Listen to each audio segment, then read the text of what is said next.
licenciado. Buenas tardes, licenciado. Muy bien, gracias. Licenciado. Buenas tardes, licenciado.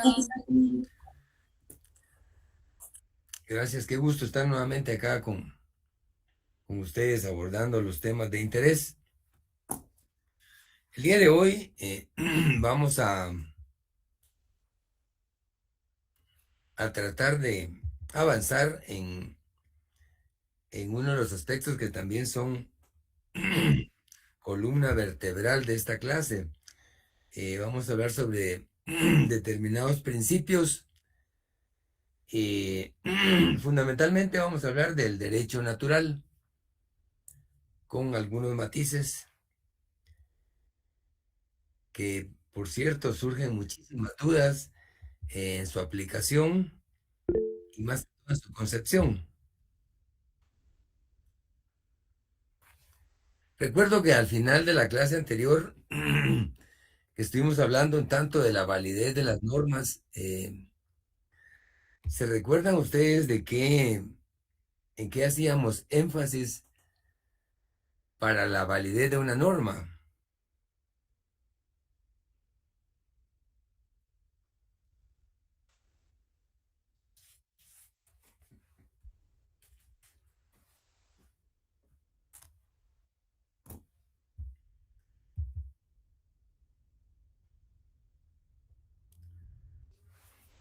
¿Alguien recuerda que hablábamos de dos aspectos bien puntuales, verdad? Cuando nos referíamos, incluso leímos el artículo 157 de la Constitución. Que fuera creada por el órgano competente. Es correcto. Uno de los aspectos que decíamos que era fundamental, y de hecho es así, profundizar Licenciado, el para que exista órgano la validez, de una norma surta sus efectos, sea creíble, sea aceptable, sea aplicable, se requiere que sea emanada de un órgano competente. Y también decíamos otro aspecto que viene es consustancial en dicho término. ¿Se recuerda de qué estábamos hablando? cuando usted hablaba sobre el procedimiento establecido, Correcto, correcto. Son dos cosas importantes. El órgano y el procedimiento, o sea, la forma, ¿verdad? Porque puede ser el órgano competente, pero si no cumple con las formas o los procedimientos, tiende a perder su validez, ¿verdad? Incluso hay cosas mucho más sutiles, digamos, que se, que se pueden dar, de manera que no solo basta con que mande la norma del órgano competente, sino que también es importante la forma, la, para que ésta tenga no solo aceptación, sino que sea aplicable. En este momento hay una discusión, no sé al final si eso se va a superar o no, pero proceso de elección a fiscal. La comisión está instalada, como todos sabemos. Ya tienen una calendarización y han venido trabajando en la temática. Sin embargo, en este momento hay una serie de planteamientos que se hicieron vía amparo porque algunos sectores no están de acuerdo en la aplicación de la forma de calificar, ¿verdad? Y cuando uno escucha un poquito más a fondo lo que están argumentando, no dejan de tener razón porque le están dando una ponderación a los participantes que uno de los requisitos es tener como mínimo 10 años de ejercicio profesional, lo cual obviamente el que va a presentar su documentación tiene que llenar ese requisito mínimo, ¿verdad? Pero el problema no está en llenarlo, sino que en la tabla de gradación están poniendo los 10 años como requisito para participar. Pero a la hora de calificar, están ponderando 1 o 2 puntos a cada año después de los 10. Es decir, si alguien tiene, por ejemplo, 20 años de ejercicio, quiere decir que si es acreedor, si le están aplicando 1 punto por año de ejercicio, implicaría que estaría sumando 10 años. Pero, ¿qué sucede si alguien tiene, por ejemplo, 11 años de ejercicio profesional? Califica, pero automáticamente queda fuera, porque no va a poder competir con los que tienen más años de ejercicio. No obstante, cumplir con el requisito inicial. ¿A qué me refiero? Que en este caso, aunque es un hecho, digamos, distinto de la clase, pero que viene a facilitar un poco la importancia del cumplimiento de las formas. Porque en este caso, la comisión está, digamos, trabajando, está integrada y es producto de una ley constitucional y a la vez una ley ordinaria, la existencia. Es decir, emana del órgano competente, pero si no aplica adecuadamente las formas o los procedimientos, desdice la base o contradice o no cumple con el objetivo para el cual fue establecido. A eso se refiere, digamos, la norma cuando valora el origen, o sea, el órgano competente, y la forma para su aplicación.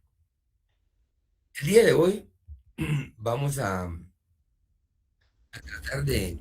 Licenciado, Sí, dígame.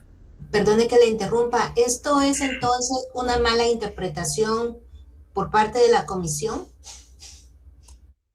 Sí, aparentemente podríamos estar ante, perdón, ante una mala aplicación de la norma, porque sería injusto que, digamos, algunos profesionales llenen las calidades, pero no lleguen ni siquiera al mínimo de calificación. ¿Por qué? Porque no se está haciendo una ponderación más allá.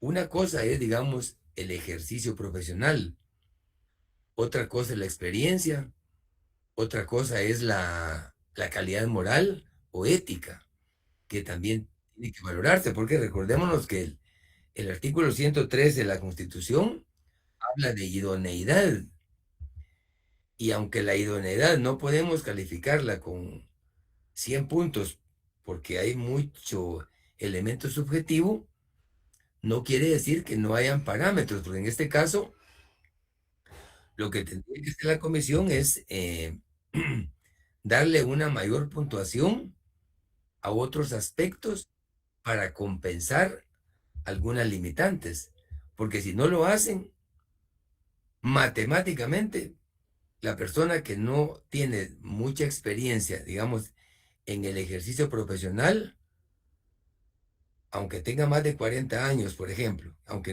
aquí no es un requisito, pero en el entendido que ya tiene cierta madurez, estaría quedando fuera. Entonces, sí, aparentemente hay una mala aplicación en la norma, ¿verdad? Y a eso se refieren las formas, ¿verdad? Vamos a ver a qué conclusión se llega, pero ojalá que sea lo más, que tomen la decisión más correcta. Si tienen que hacer alguna modificación, que la hagan porque están en su facultad. Si la mantienen, va a ser objeto de mucho cuestionamiento, ¿verdad?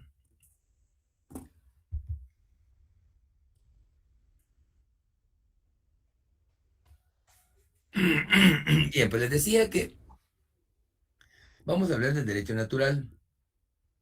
Eh,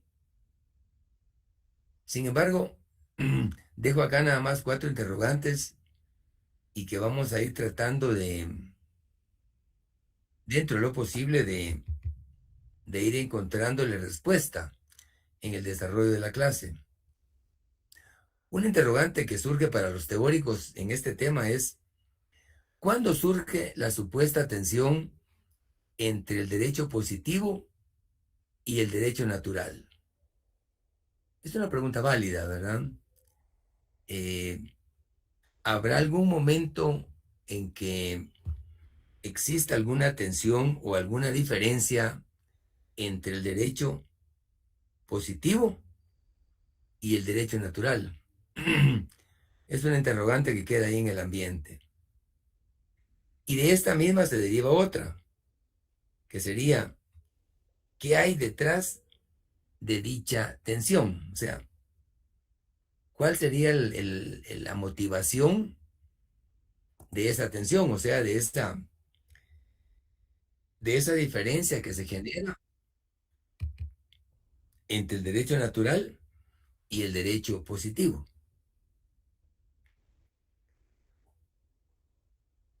Una tercera interrogante que surge es,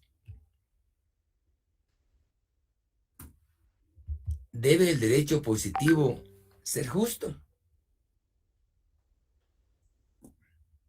¿Debe el derecho positivo ser justo?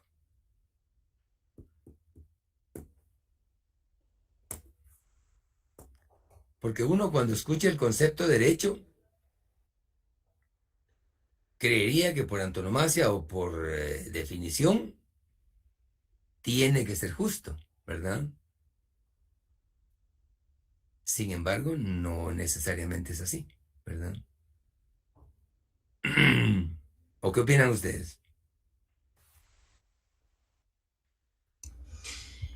Yo creo que por eso es que está regulado, ¿verdad? Porque se supone que se buscan condiciones similares para la mayoría de los participantes.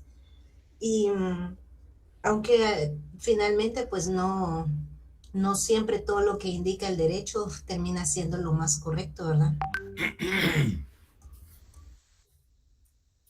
Sí, sí, claro. ¿Y por qué creen que no siempre lo que se establece en el derecho es correcto o es justo?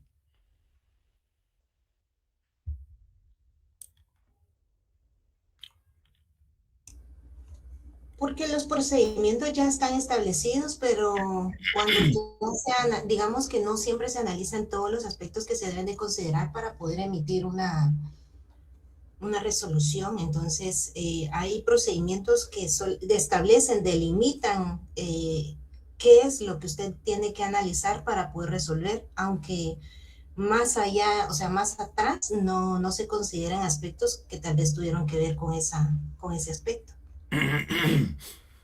Sí, en parte es eso, pero aparte de ello también tomemos en cuenta las corrientes de donde surge, digamos, determinada norma. No es la misma mentalidad, por ejemplo, de determinada norma derivada de una organización campesina a una organización de industriales. Dependiendo quién detenta el poder o el ejercicio, muchas veces orientan la normativa en función de ciertos intereses, ¿verdad? Entonces, es parte de los matices que se dan en la normativa, en la creación del derecho. Y por último, una otra interrogante. ¿Es necesario que el derecho esté dotado de validez moral? ¿Qué dicen ustedes?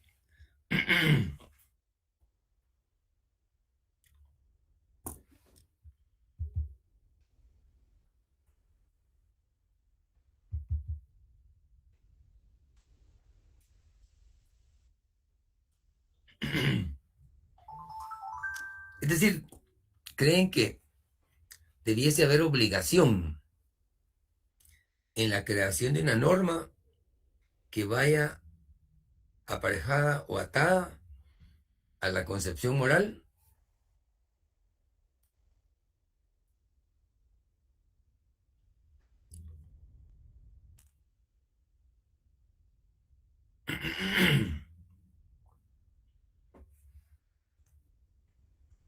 Licenciado, no sé si estoy mal, pero yo creería que sí, porque por eso es de que existen principios que son directrices para poder crear estas regulaciones. Entonces, antes de crear la norma, se consideraron todos esos aspectos que son principios de morales y valores, o sea, de éticos, o sea, todo, pienso yo.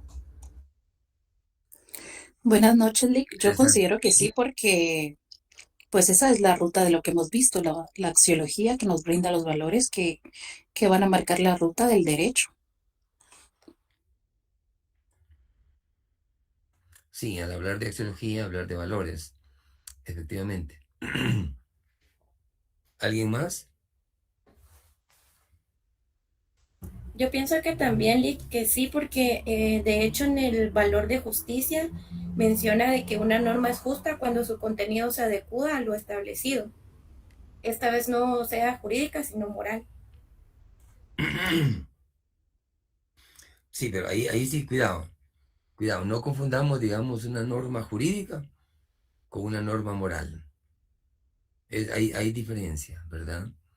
Pero sí tiene relación en el criterio que interpreto de ustedes, que estiman que sí debe llevar ese componente, ¿verdad? Dentro de la norma. Esto es lo interesante. Si uno, digamos, se inclina o alimenta ese acompañamiento moral y ético aplicable en la norma jurídica, en alguna medida uno se está identificando con el jus naturalismo. Eso es lo interesante de la discusión.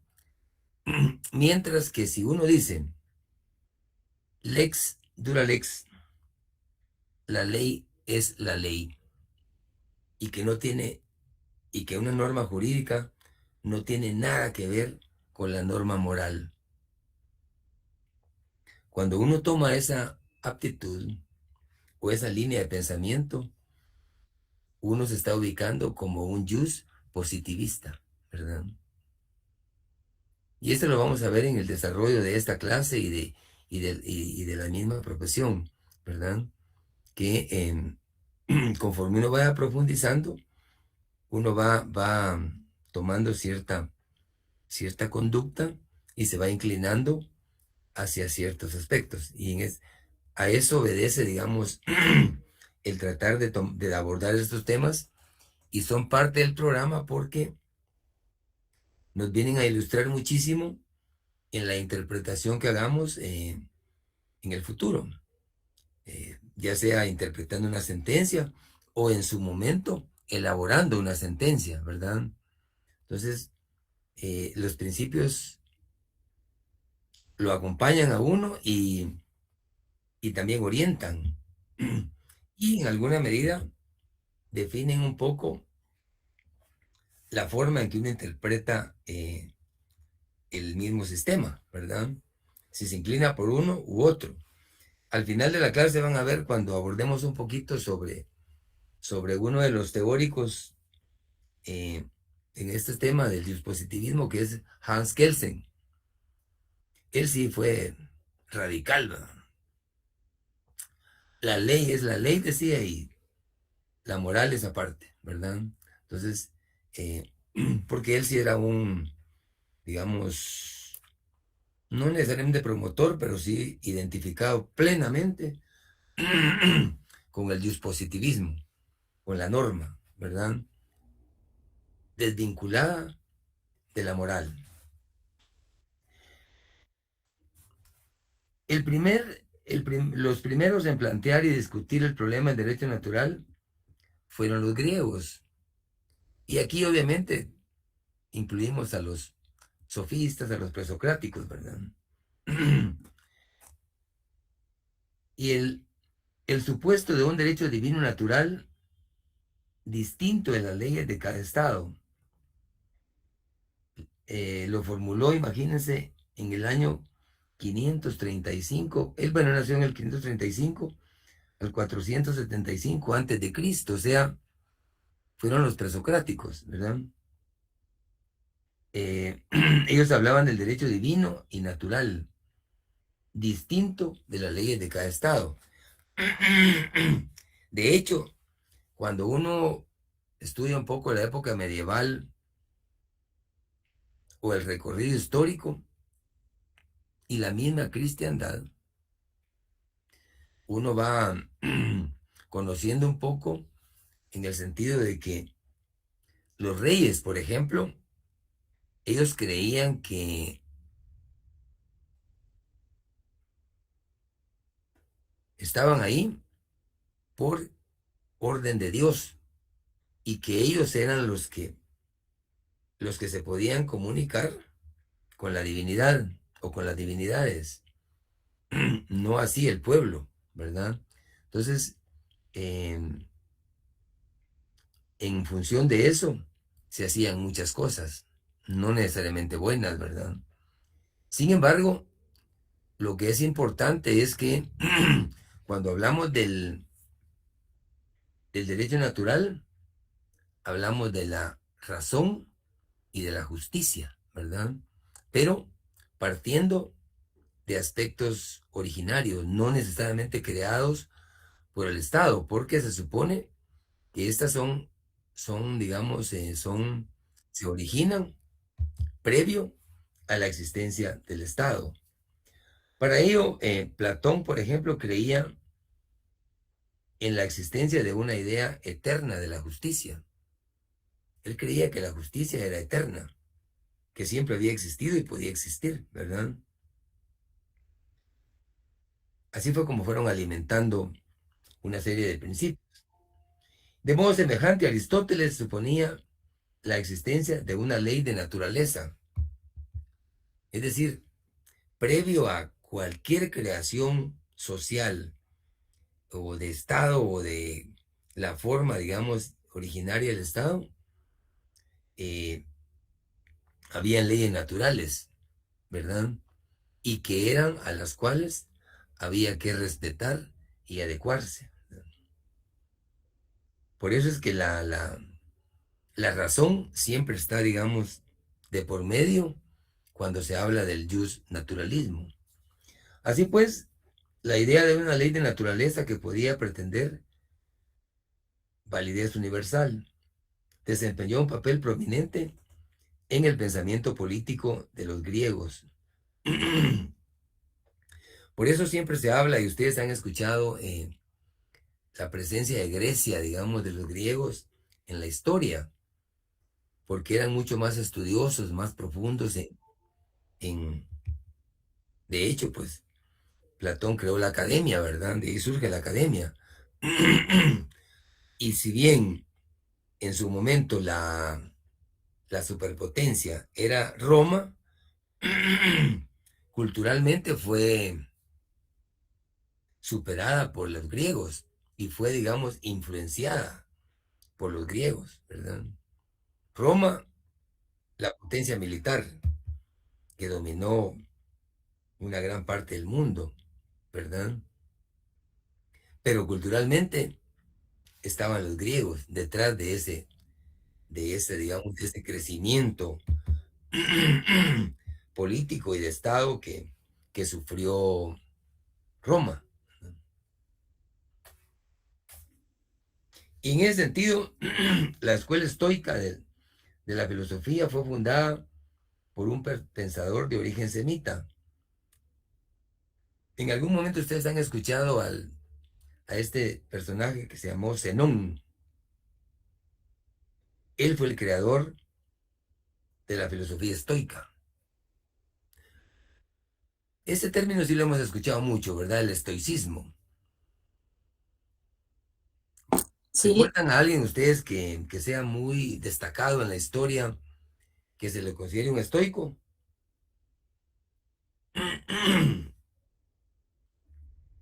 Marco Aurelio Lick. Epicteto, creo que también, Lee, ¿no? Sí, ambos. El caso de Marco Aurelio, él fue un emperador romano muy destacado. Fue un estoico. Y de hecho, la filosofía estoica se aplica. Cuando uno dice, por ejemplo, resisto, no me precipito, asumo la responsabilidad con entereza, aplicando la razón, pues en alguna medida uno se va considerando como, o se va uno, digamos, identificando con dicha cultura estoica, ¿verdad? Porque para ellos el derecho natural era muy relacionado con la razón, ¿verdad? Entonces, siempre la razón estaba detrás de cualquier impulso emocional, ¿verdad? Y de ahí surgen los conceptos de estoicismo. Y en el caso, tal vez uno de los que fue gran referente es justamente Marco Aurelio, porque él sufrió embates impresionantes como perder a sus hijos, pero ganar muchísimas guerras, pelear fuera del imperio, y en su momento los emperadores iban al frente de la batalla, o sea, eran los ejemplos, digamos, a seguir en el combate, ¿verdad? Por eso se ganaban el espacio por su valentía, ¿verdad? Otro personaje estoico que es interesante leer sobre él es Séneca. Muchos le dirán que Séneca no era romano, porque sí tenía un origen griego, pero fue adoptado o fue nacionalizado en Roma. Entonces, Séneca fue, aparte que fue cónsul en su momento, fue asesor de muchos césares, pero fue un jurista destacado. Igual podemos hablar, por ejemplo, de Cicerón, que fue otro personaje romano estoico, ¿no? Y en ese sentido, sí es importante hacer una pequeña referencia al derecho natural en Roma. Y aquí nos surge el filósofo Cicerón, que fue también adepto a la doctrina estoica. Para él la justicia era emanación del derecho natural, ¿verdad? Él asociaba la justicia con el derecho natural. Y por cierto, cuando en algún momento les surge la palabra de Cicerón, Cicerón históricamente ha sido considerado el mejor abogado del mundo.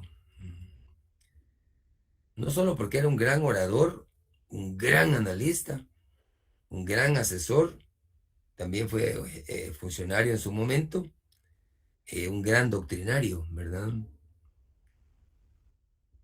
Escribió mucho y dejó mucha bibliografía sobre la razón, sobre la ley, sobre el derecho romano, ¿verdad? Los jurisconsultos romanos distinguían entre el jus civile y el jus naturale y el jus gentium. Cuando se habla del jus civile, eso sí lo han visto en derecho romano, ¿verdad?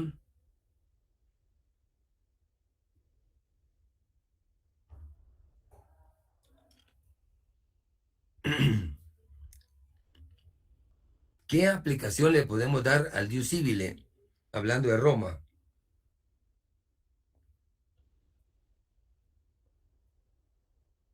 ¿En qué semestre ven, digamos, en el actual pensum, se ve derecho romano? Licenciado, el ius civili es el derecho propio exclusivo de los ciudadanos de Roma. Sí, sí, efectivamente. O sea, había diferencia, ¿no? En la aplicación, ¿verdad? El ius civile a los ciudadanos, a los romanos. Y el jus gentium a los extranjeros. A los que no eran ciudadanos, así es, ajá. Ujú. Había alguna diferencia entre una aplicación y otra, ¿verdad?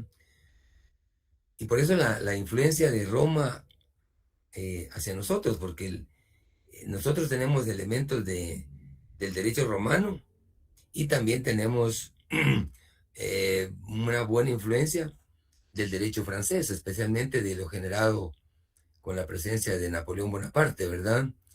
Pero el derecho romano tiene influencia en nuestro sistema jurídico, ¿verdad?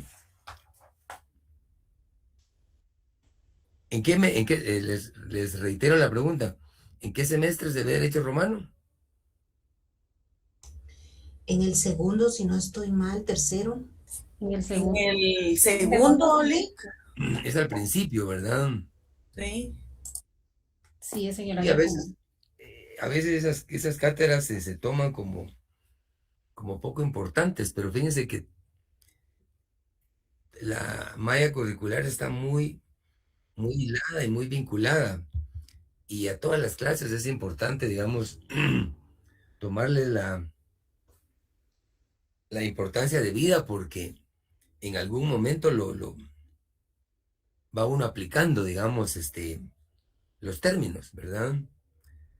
Por ejemplo, cuando ustedes les dicen lex dura lex, es un latinazo, pero lo que quiere decir es eh, la ley, aunque sea dura, es la ley, ¿verdad?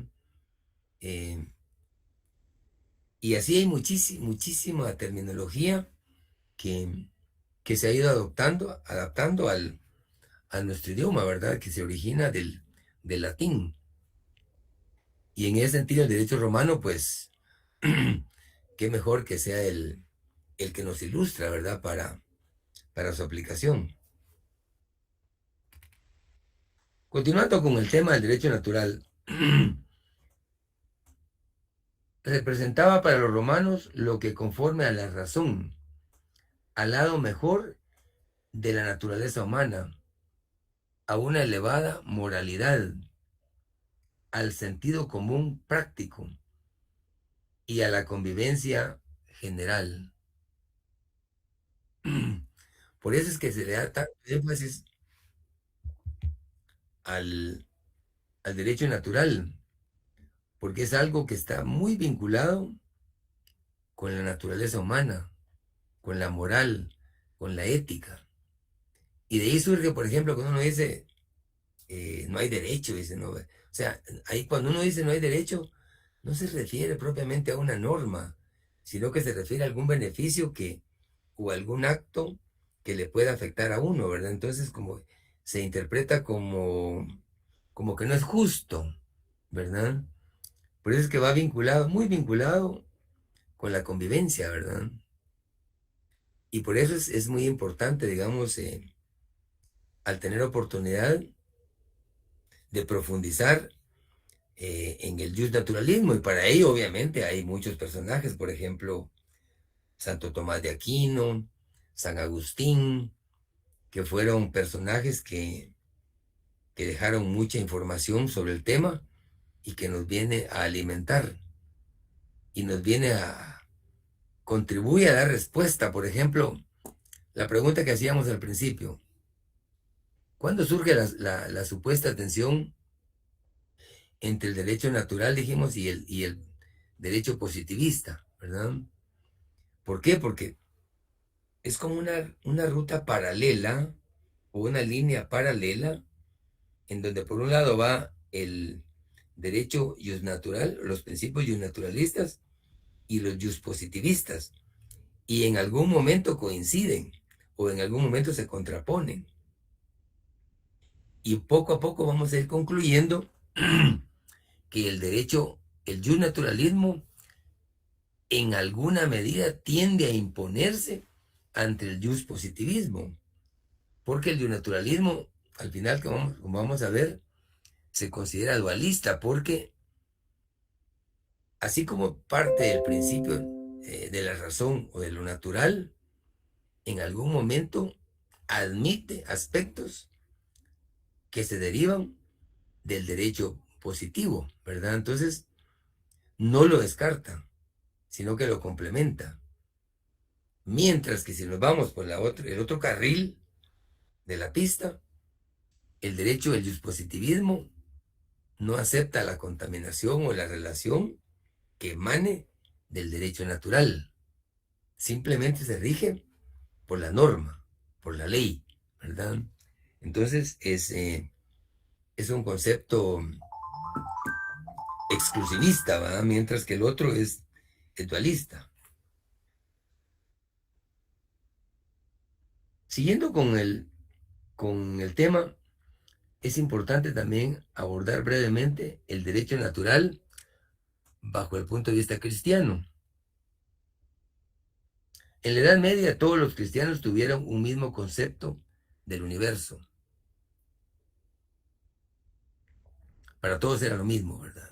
Tenían claro la dimensión del universo. La Iglesia suponía que las reglas del derecho eran anteriores a la organización del Estado y que ostentaban el carácter de verdaderas normas jurídicas. Se consideraban como superiores a las normas de derecho positivo. Lo eclesiástico a lo secular se consideraba superior y eran obligatorias, tanto para el Papa como para los gobernantes. Por eso la Iglesia tiene una riqueza, digamos, histórica, porque tuvo diferentes momentos, ¿verdad? Cuando uno trata de estudiar un poco la historia de la Iglesia evangélica, tiene sus momentos muy duros, muy rudos.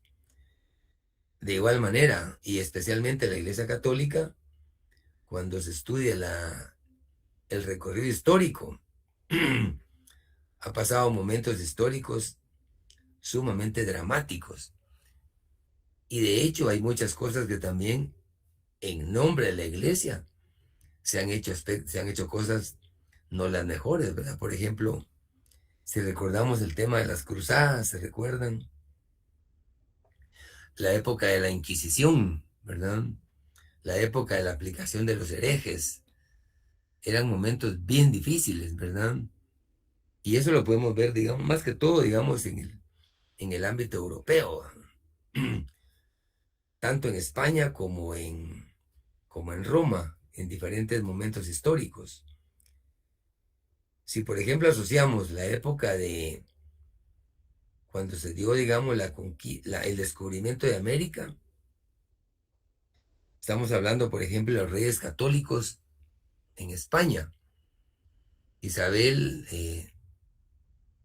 de Castilla y Aragón, y Fernando de Aragón. Esa fue una época, por cierto, fue una gran reina, pero una época muy difícil. Ahí se aplicaba la Inquisición, ¿verdad? Y los herejes. Y el que no se ajustaba a lo que los monarcas indicaban, hasta allí llegaba su existencia, ¿verdad? Fue una época dura.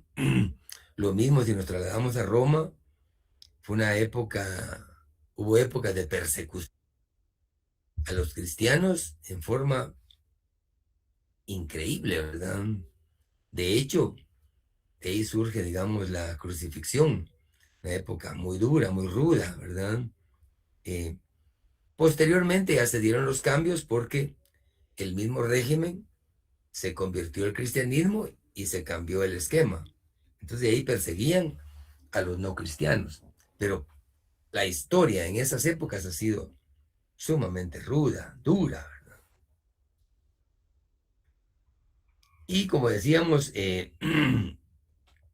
personajes que es importante leerlos es como San Agustín o Santo Tomás de Aquino, ¿verdad? ¿Alguna inquietud o alguna pregunta hasta ahí?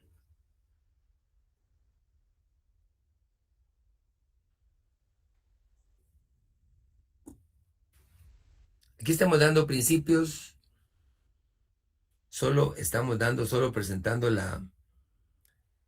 como las manitas de león en la película, ¿verdad?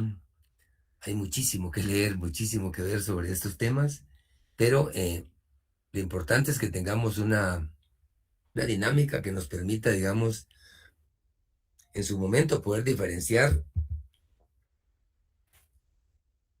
el justnaturalismo con el justpositivismo, porque nos va a impactar en diferentes textos por su naturaleza, por su finalidad y entre todo por su aplicación, ¿verdad? Y uno mismo se va como identificando, digamos, algo similar a una ideología, digamos. Uno a veces se identifica con una corriente democrática y a veces con una corriente monárquica, ¿verdad? Ujú. O aristocrática. Entonces, pero todo depende de, si es importante el saber por qué uno está reaccionando así, ¿verdad? No decir, por ejemplo, yo soy democrático y en la práctica ser un autoritario, ¿no? Eso no es ser democrático, ¿verdad?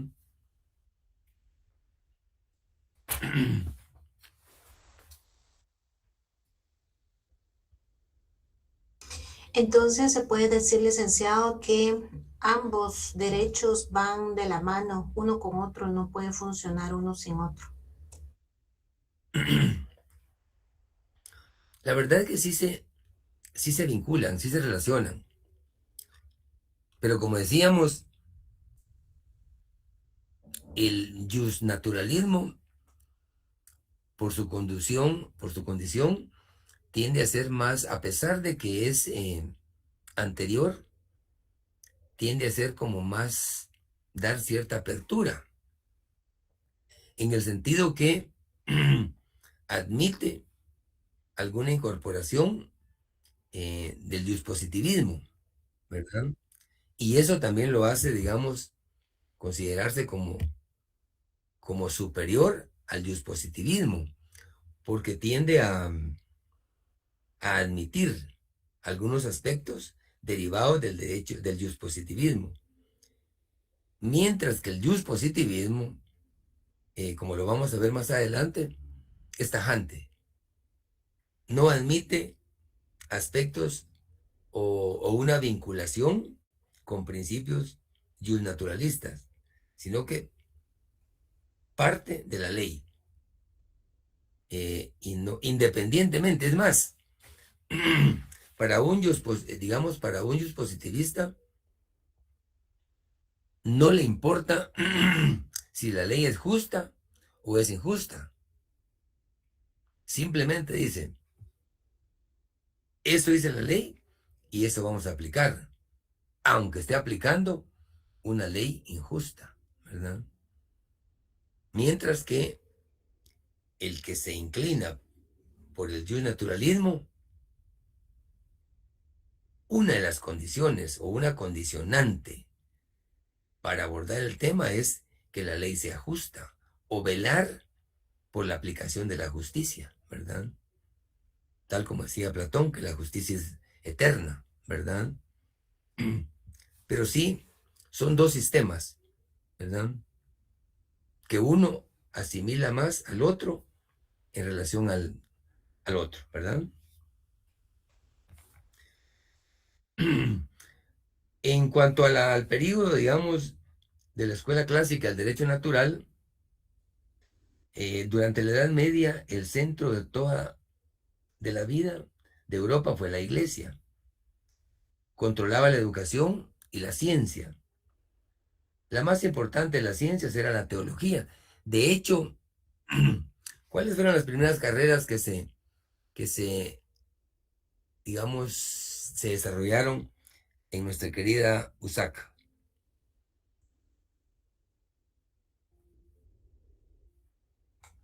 Medicina y derecho. Había otra.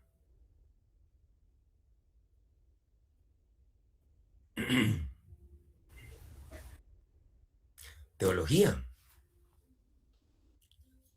Porque eran resabios, ¿verdad? De hecho, España fue la que estaba en su hegemonía, ¿verdad? Pero sí fueron, si no me equivoco, esas tres carreras que se empezaron a impartir: teología, derecho y medicina, ¿verdad? Por las mismas, digamos, consecuencias de la época europea, ¿verdad? Solo por revelación divina, decían ellos, podía el hombre conocer la voluntad de Dios. Y la revelación estaba reservada exclusivamente para la iglesia. ¿Qué les hace pensar de ese pensamiento, de esa situación?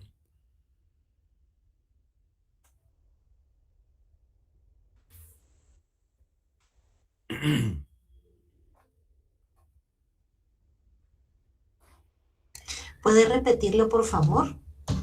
¿Cómo? Que si puede repetirlo, por favor, el pensamiento, ¿cómo es?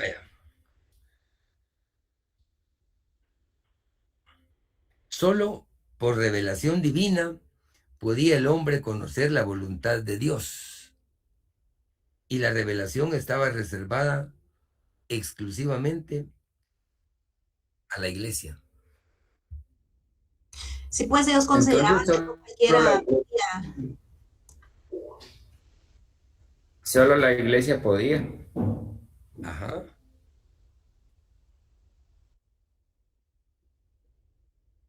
Y ellos Tremendo, ¿verdad? consideraban que no todos eran dignos de tener ese discernimiento.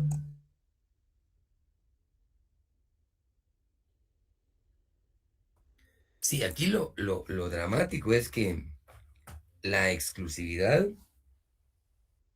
que se atribuía la iglesia, ¿verdad? Y que tenía que ser solo por revelación divina y era como una especie de monopolio, ¿verdad? Al extremo que uno tenía que ajustarse, respetar absolutamente lo que dijera un sacerdote, ¿verdad? Hay una obra muy interesante de Humberto Eco que se El denomina nombre de la rosa. El nombre de la rosa. Yo no he visto la película. La película debe ser interesantísima. Sí, es interesante, Lick. ¿Cómo? Sí, la película es buena y cabal, justo lo que usted dice, que lo que al final nos da la película en general, la idea es que el conocimiento solo estaba como solo los de la iglesia tenían el acceso al conocimiento y eran ellos los que traducían, los que escribían, únicamente los que pertenecían a la iglesia. Sí, miren, esa obra es un texto muy denso, es interesante. Yo ya leí esa obra, es fascinante, El nombre de la rosa.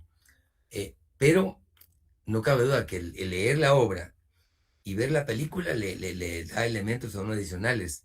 No dudo que sea una excelente película por la rigurosidad eclesiástica y todo lo que conllevaba, digamos, el vivir en un monasterio, bajo el punto de vista puramente teológico.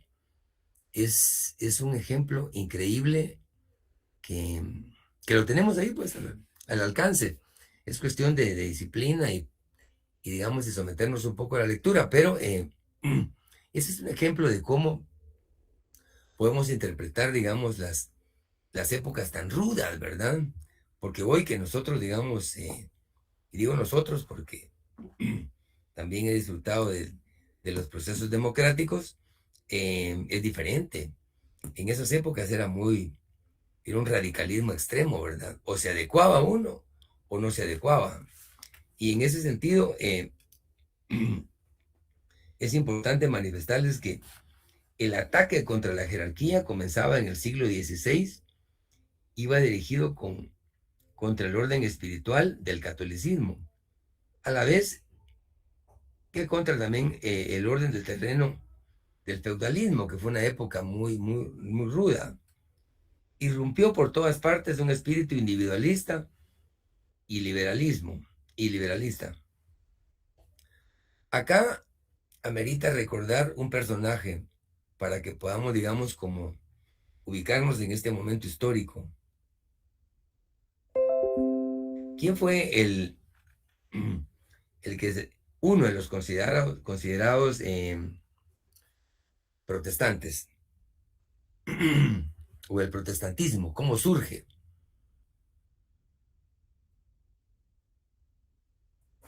Y no Por nos estamos Martín acordando del Lutero. protestantismo ni de la clase.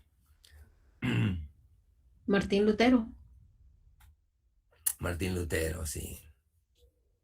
Hubo otros personajes que acompañaron, pero el personaje de Martín Lutero es ícono, ¿verdad?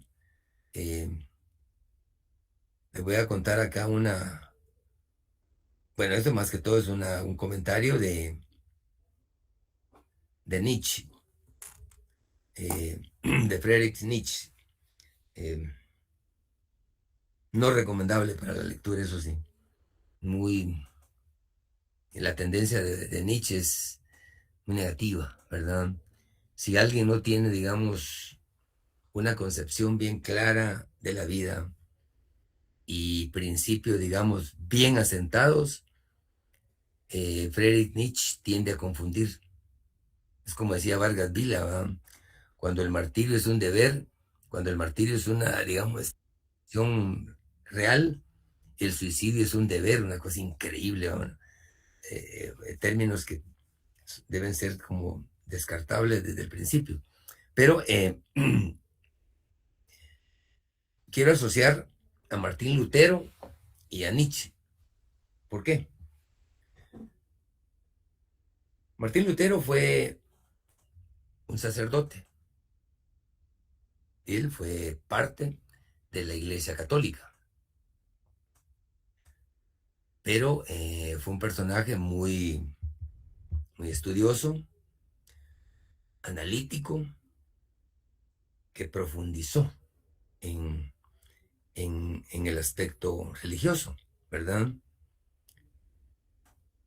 Y él también no solo se quedó, digamos, como un sacerdote y con conocimientos básicos.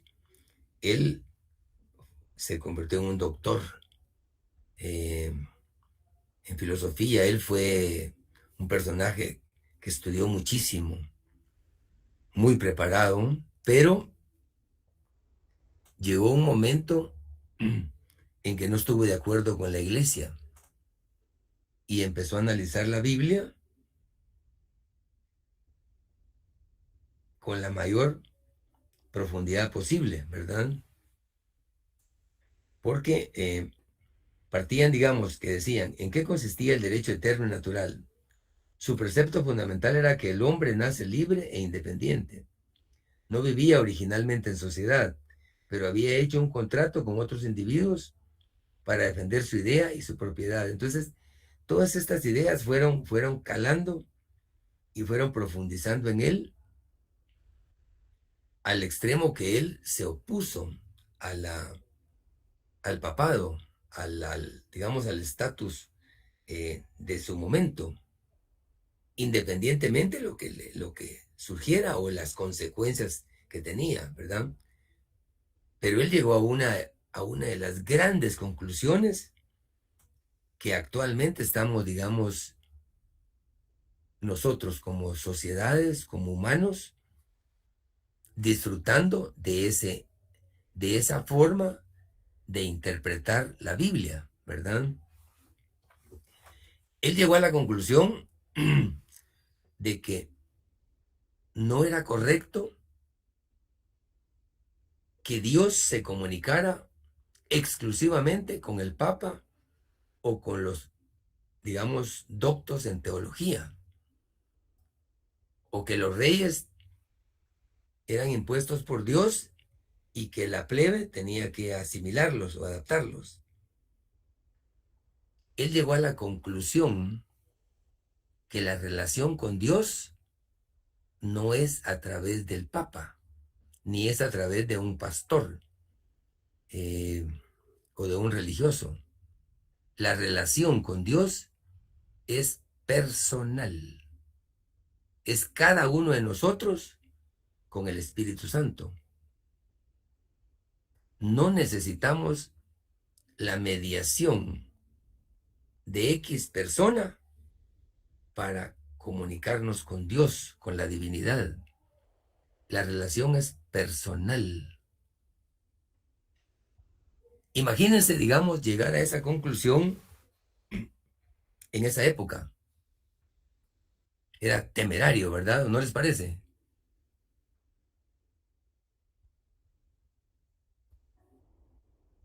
Sí, porque era fuera de lo normal, entre comillas, ¿verdad? Sí, sí, fue más allá. Digamos, él porque fue el fundador del protestantismo y digamos, se eh, manifestó en contra del status quo de la Iglesia Católica, ¿verdad?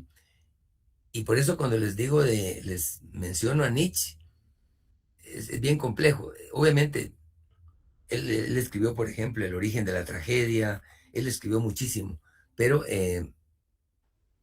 Nietzsche, ¿saben cómo le decía a Martín Lutero? Era muy, digamos, era muy, no solo negativo, sino que se refería en una forma totalmente irrespetuosa.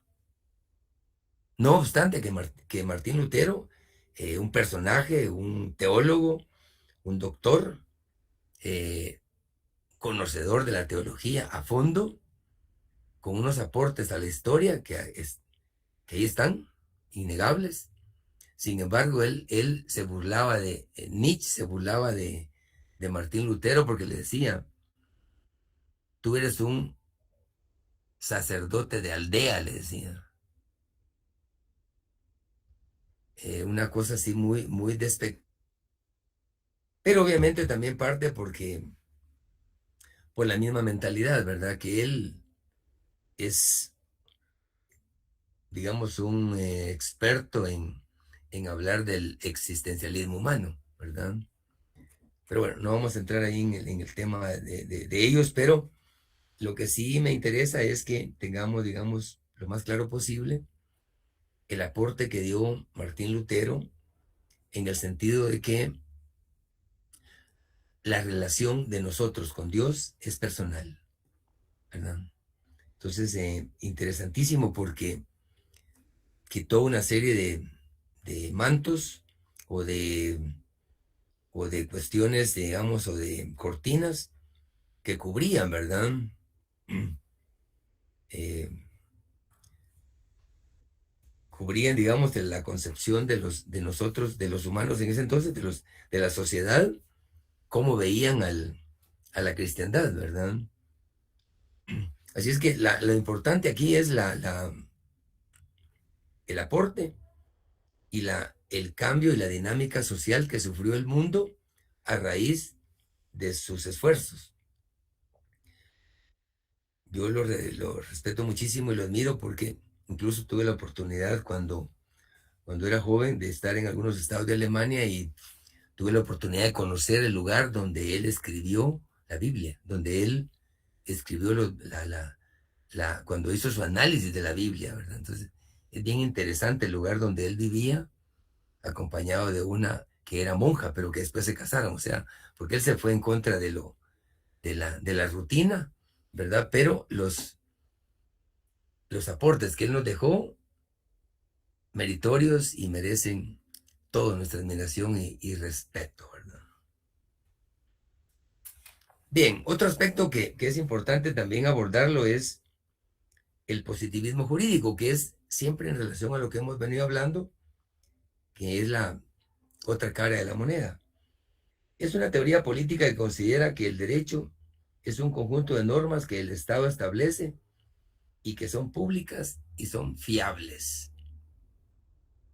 Por eso es que el dispositivista parte de la ley. sea justa o no lo sea. Y hay algunas características acá que vale la pena como resaltarlas. El positivismo jurídico se basa en la idea de que el Estado tiene el derecho, lo que está relacionado con la soberanía estatal. Es decir, sabemos que es soberanía, que viene del pueblo, en fin, y toda la teoría que conocemos, pero cada Estado tiene lo suyo, tiene derecho a crear su propia normativa. El positivismo jurídico considera que el derecho positivo es justo por el hecho de ser positivo, sin importar su contenido moral, lo que les decía. Para los positivistas, lo que está establecido en la ley es independientemente de si se establece que es justo o no, porque está desprovisto. Es son es como muy radical, ¿verdad? La idea de partir de esa forma. El positivismo jurídico considera que los juicios morales son relativos y son subjetivos. Y en parte, obviamente, tiene razón, porque el subjetivismo ahí está, digamos, inmerso, ¿verdad? En la moral, ¿no? Nos dicen también que el positivismo jurídico considera que el derecho y la moral son órdenes sociales distintos y separados. Es decir, estas características lo que nos dicen es, vea, no confundamos la gimnasia con la magnesia. Son cosas distintas. No confundamos peras con manzanas. Son cosas distintas. Entonces, lo jurídico es lo jurídico y lo moral es lo moral. Ya en su momento vamos a hablar de las distintas clases de normas y evidentemente van a ser consecuentes en el sentido de que hay diferencia. Para ir finalizando, el positivismo jurídico en la práctica. El positivismo jurídico analítico clasifica las normas jurídicas de un sistema de relaciones de conexión e interdependencia. Sistema, normas, interdependencia.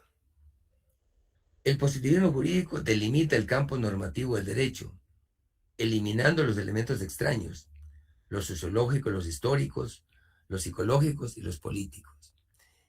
Es como una teoría muy purista, ¿verdad? Muy exclusiva. El positivismo jurídico aplica metodologías deductivas, cuantitativas centradas sobre semejanzas. El personaje que hemos hablado en algún momento y que merece profundizar es hablar de Hans Kelsen. Él es una figura emblemática en el derecho positivo, ¿verdad? De hecho, a él se le atribuye la pirámide, ¿no?, de Hans Kelsen, que habla de la sistematización de las normas, pero él es un personaje que defiende, digamos, el positivismo de la ley, apartada de la moral. Si a nosotros nos preguntaran por qué principios nos inclinamos, si profundizamos un poco más en los temas, en algún momento vamos a decir, bueno, yo me inclino por el justnaturalismo. Y de igual manera también tenemos derecho a que alguien diga, por ejemplo, yo me inclino por el positivismo, porque me interesa lo objetivo, la ley, ¿verdad? Nos obedecemos a la ley, tenemos una constitución, unas leyes ordinarias, reglamentarias, es en nuestro sistema y hay que cumplirlo, ¿verdad?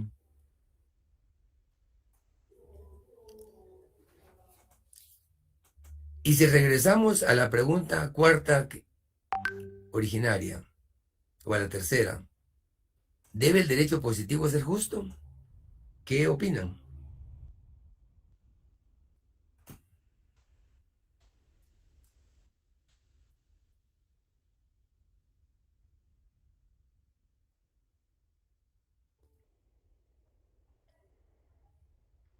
¿Alguien nos puede decir cuál es aunque sea a priori, porque obviamente estamos en un proceso de enseñanza-aprendizaje, pero ¿Qué nos diría? ¿El derecho positivo debe ser justo? Eh, el derecho positivo en sí es lo que está en la ley prácticamente, entonces diría yo que no debe ser justo, sino que es lo que es. Sí, eso es lo que, de acuerdo al contenido que usted está dando, sí, o sea, es prácticamente sin involucrar la moral, ¿verdad? Esos valores. Sí, esa es parte de la discusión que genera, ¿verdad? Eh, Sin embargo, cuando uno, digamos, tiene alguna inclinación por admirar los principios naturalistas, el ideal sería, digamos, que para establecer una norma se tenga claridad de que se necesita. Y si se necesita, es porque va a llevar un beneficio a la población, ¿verdad? Entonces, por ejemplo, en este momento se está, digamos, discutiendo en el Congreso la ley contra el lavado de activos, ¿verdad? Evidentemente es una presión internacional muy fuerte la que está habiendo para que esa ley exista, ¿verdad? Pero como es una ley que toca fibras muy sensibles, no les va a ser fácil concluirla, porque hay sectores que les favorecen y sectores que les desfavorecen, ¿verdad? Entonces, no siempre la transparencia, aunque es buena para el país o para un estado, no siempre favorece a todos, ¿verdad? Entonces, esas son, es parte de las discusiones que se dan, digamos, a esos niveles, ¿verdad? Pero lo importante, estimadas amigas y amigos, es tomar en cuenta que hablar del justnaturalismo o el positivismo también es una línea muy permanente, no solo en la clase de filosofía del derecho, sino en el derecho como tal. Porque ustedes cuando vean una sentencia van a decir qué principios están aplicando o hacia dónde va cuando se plantean los hechos, el análisis previo, los antecedentes, ustedes se van a dar cuenta, digamos, la orientación que las resultas van a tener, ¿verdad?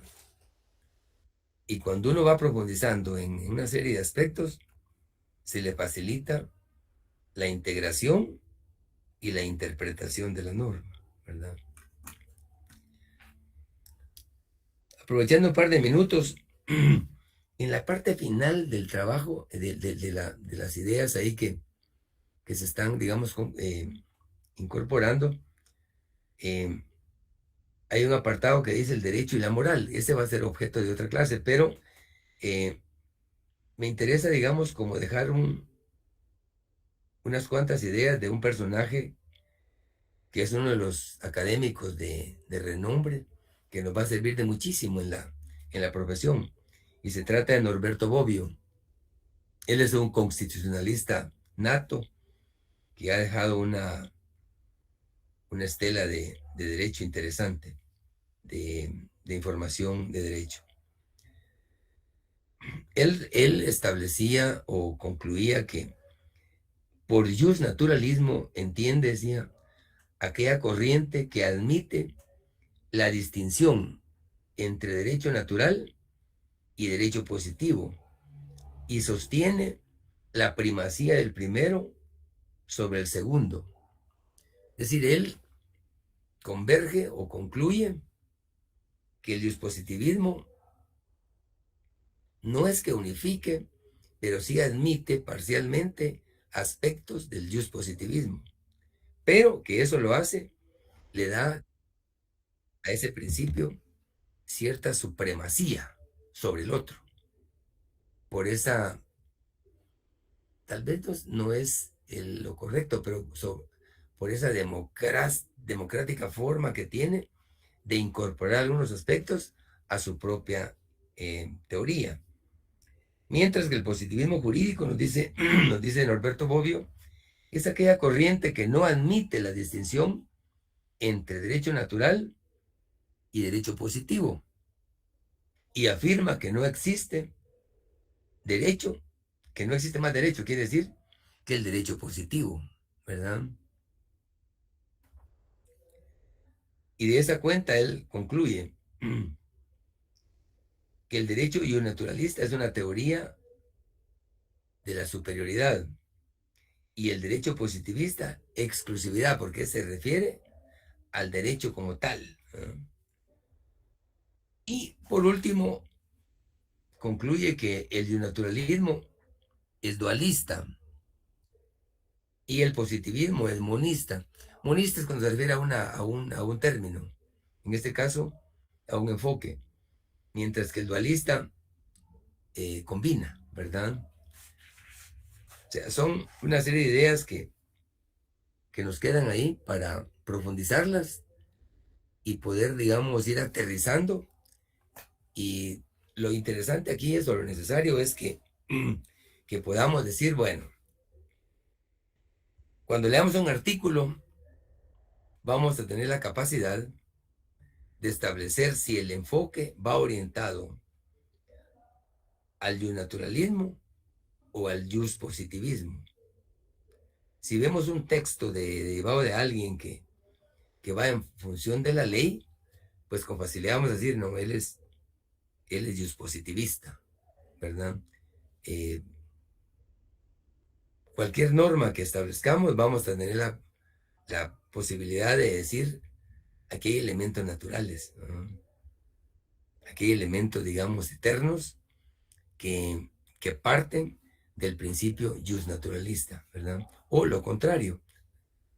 Así es que lo importante es que tengamos claros que esos dos principios son consustanciales en la clase y en relación y en general en la profesión. Siempre nos van a acompañar en cualquier clase, ¿verdad? Incluso para ejercer una defensa ante un juez, si queremos, digamos, tener elementos de convicción a través de principios naturales, podemos lograr, digamos, introducir la duda en el juez, ¿verdad? O si lo que queremos es, digamos, recalcar el contenido de la ley, pues nos inclinamos por la finalidad de la misma y el objetivo que tenga, ¿verdad? Independientemente de lo que haya pasado. Por eso es que le dicen a uno que donde hay dos abogados, hay tres opiniones, ¿verdad? Porque siempre existen, digamos, este tipo de dualidades o de interpretaciones que cada uno, dependiendo de su concepción, así mismo es la forma en que defiende sus puntos de vista, ¿verdad? ¿Algún comentario, estimadas amigas y amigos, sobre la clase de hoy? Nos podemos tomar unos 2 minutos para el efecto.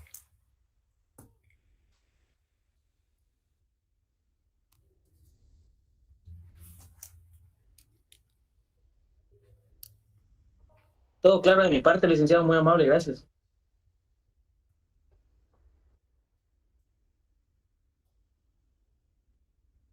De acuerdo. Buenas noches, licenciado. Yo creo que tal vez como comentario final es interesante las posturas del jus naturalista, el jus positivista, ¿verdad? Que no necesariamente, pues a veces uno pensaría que el derecho es justo, pero dependiendo de cómo está escrita la norma y justa para quién, ¿verdad? Porque dependiendo del caso en concreto, así se puede dilucidar si realmente la norma procede de manera justa, ¿verdad? Pero no necesariamente concluimos en base a lo que usted nos está exponiendo, no necesariamente siempre las normas son justas dependiendo del caso en concreto, ¿verdad?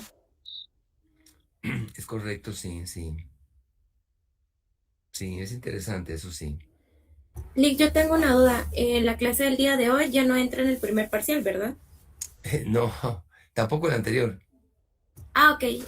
La del martes ni la del jueves, ¿verdad? No, no. Hay suficiente material ahí para el examen. Y por cierto, es el 10, ¿verdad? Sí, licenciado.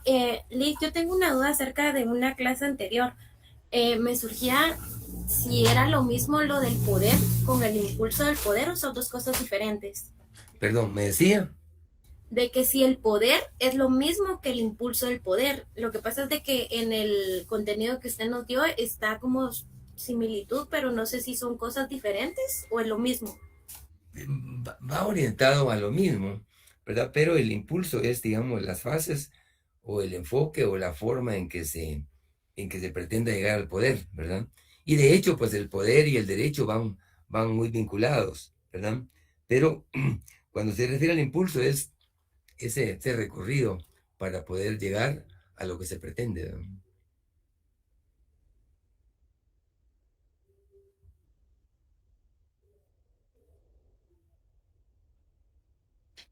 Licenciado, entonces se podría decir que son las secuencias que lleva el impulso para llegar al poder. Sí, puede interpretarse, digamos, sí. Si quieren ustedes conocer cuestiones muy prácticas del poder, lean a Maquiavelo. Porque Maquiavelo es da un enfoque del poder objetivo, preciso, digamos, ¿verdad? Y se van a dar cuenta de las estrategias que él utiliza, digamos, el enfoque que él da para dicho propósito, ¿verdad? Es bien interesante porque a veces uno se queda y dicen, ¿han escuchado ustedes la frase que dicen, no seas maquiavélico? Y cuando le dicen a uno no seas maquiavélico, le quieren decir a uno no seas malo. No es la mejor forma, porque Maquiavelo no fue un hombre malo, fue un hombre que profundizó en el poder, en la búsqueda del poder y llegar al poder, y cómo, porque una cosa es llegar y otra cosa es mantenerlo, ¿verdad? Entonces, esas etapas, esa secuencia, tienen estrategias, tienen formas, ¿verdad? Para poder arribar a lo mismo, ¿verdad? Y también hay formas desfiguradas del ejercicio del poder, ¿verdad? Ujú. Eso es lo interesante, digamos, cuestionarnos, debatir y tratar de ir llegando a determinadas conclusiones para que nos aclaren los panoramas en los temas de interés, ¿verdad? Así es que un gusto en haber compartido y